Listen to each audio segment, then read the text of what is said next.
Bonjour les gens. Aujourd'hui est un jour un peu spécial, parce qu'on va parler d'un film récent. Enfin. Au revoir, années 70, 80 et 90, attaquons la fin des années 2010. Et je vous jure, pour cet épisode, j'ai pataugé dans l'excrément de Chamel malade. Il aura fallu aux aliments entre 20 et 48 heures pour arriver au bout de ce chemin. Bon, le film dont je vais parler aujourd'hui, c'est pas une infâme bouse. C'est juste qu'il est aussi bien foutu que les frères Bogdanov. Les méchants, c'est pas très gentil, les méchants. Bref, trêve de bavardage et partons tout de suite dans le gouffre de la banalité. Mesdames et messieurs, je vous présente Brightburn, l'enfant du mal.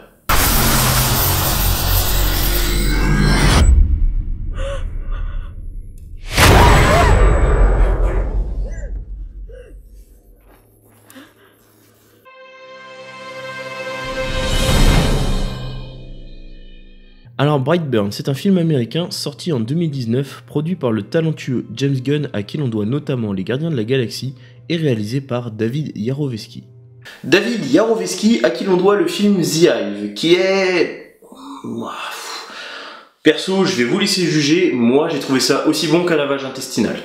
Au casting, on retrouve Elizabeth Banks, qui a déjà joué dans des films comme Pitch Perfect, Hunger Games, ou encore... Power Rangers. Oui. Nous avons aussi David Denham et Jackson A. Dune, bref, qui joue notre gentil petit garçon. Gentil. Non, très sincèrement, c'est le roi des connards. Parce que oui, clairement, dans ce film, le petit Brandon Breyer, c'est le roi des salopards. Petite explication. Tout se déroule dans la ville de Brightburn, aux États-Unis, où le couple de Kyle et Tori Breyer ne peuvent pas avoir d'enfants. Qui a ce problème? On n'en sait rien, on s'en bat complètement la race. Un soir, ils essayent de s'attraper. Oui, les relations physiques n'ont pas forcément évolué dans ma tête depuis des siècles. Quand soudain, semblant crever le ciel, surgissant de nulle part, surgit notre gros connard. Un vaisseau extraterrestre s'écrase dans leur jardin et à l'intérieur... l'enfant du mal. Par le pouvoir du scénario. Bref. Notre famille passe du temps, tranquille, dans sa campagne, quand Brandon commence à développer des pouvoirs chelous et surtout à avoir un comportement de plus en plus agressif. Les difficultés de l'adolescence, se rebeller, casser les poignets et aller stalker des petites filles dans leur chambre comme Roman Polanski. La base de la puberté.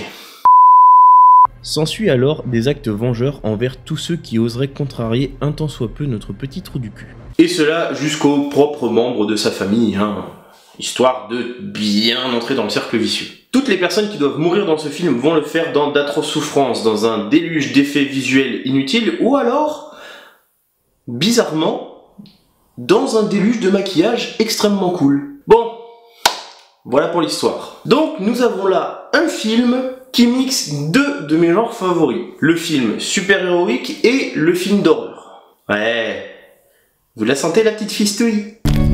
Fistouille. Le truc où tu te dis, ça a l'air génial. Mais non. Comme si on arrivait, on me mettait un suppôt, on me disait d'aller me coucher et le tout sans manger. La tristesse. La tristitude. Pour le coup, c'est ce qui s'appelle avoir de bonnes intentions et j'ai rien à dire de plus en fait.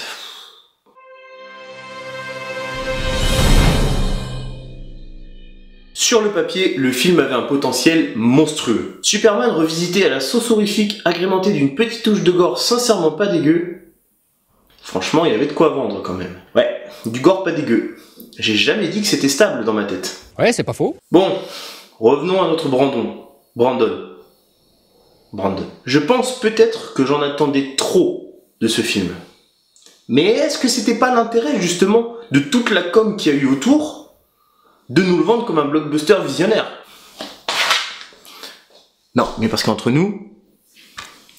Enfin... Regardez là. Il y a écrit visionnaire sur leur putain de Blu-ray. J'assume complètement ma mauvaise foi. Nique ta mère. Sincèrement, j'aurais préféré voir ce qu'un être aussi puissant pouvait effectuer à grande échelle.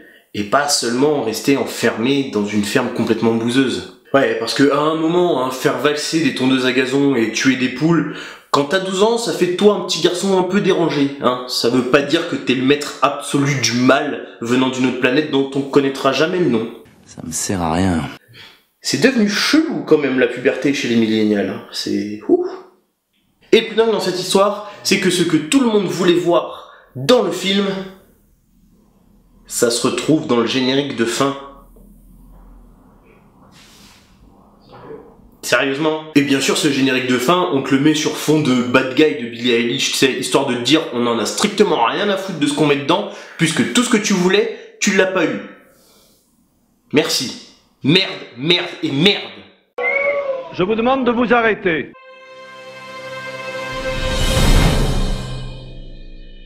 En résumé, Brightburn se voulait comme un film original et orgasmique, mélangeant deux des genres les plus appréciés aujourd'hui dans le paysage cinématographique populaire. Mais le mélange ne prend pas et on se rend compte qu'entre les intentions et le résultat, il y a un sacré gouffre. Le tout manque au final de spectaculaire pour le côté film de super-héros et d'originalité du coup pour le film d'horreur parce que y en a pas. Ouais, bon, soyons honnêtes, j'ai trouvé qu'il y avait 2-3 jumpscares qui étaient plutôt cool, et des jeux de caméra qui étaient très réussis, notamment la scène du premier meurtre. Mais c'est décevant de ne pas avoir eu plus d'un projet ultra chiadé, surtout avec un mec comme James Gunn derrière, qui non seulement a aidé aux finances, mais aussi à la création. Est-ce que le film souffre de son jeune acteur complètement monotone et absolument pas impliqué ? Parce qu'il l'est vraiment pas. Est-ce que la surcommunication du film lui a fait se tirer une balle dans le pied au moment de sa sortie en salle? Est-ce qu'on en attend un peu trop des films de super-héros de nos jours? L'horreur du film est-elle trop axée sur une construction classique, sans surprise, qui nous frustre durant tout le film? Est-ce une question de budget, tout simplement, ce qui n'a pas permis une meilleure exploitation du projet? Est-ce que j'aime me balader tout nu dans mon salon à 10h du matin? Je reste encore très mitigé sur ce gâchis de potentiel énorme. Mais bon, comme j'ai dit en début de vidéo, le film n'est pas une purge absolue. En termes de divertissement, il reste plutôt correct et c'est pas un foutage de gueule complet. Bref, un film regardable mais pas surprenant, d'autant plus décevant quand on s'attendait à un bon gros festival de destruction à grande échelle. Et bien c'est ainsi que se finit cet épisode. En espérant qu'il vous aura plu, n'hésitez pas à lâcher des pouces bleus, à nous dire ce que vous en avez pensé en commentaire et surtout à partager et à vous abonner. Sur ce, je vous dis à plus et je retourne me faire du bien devant Avengers. Ouais, faire du bien. Va falloir que je taffe mes conclusions moi un petit peu quand même.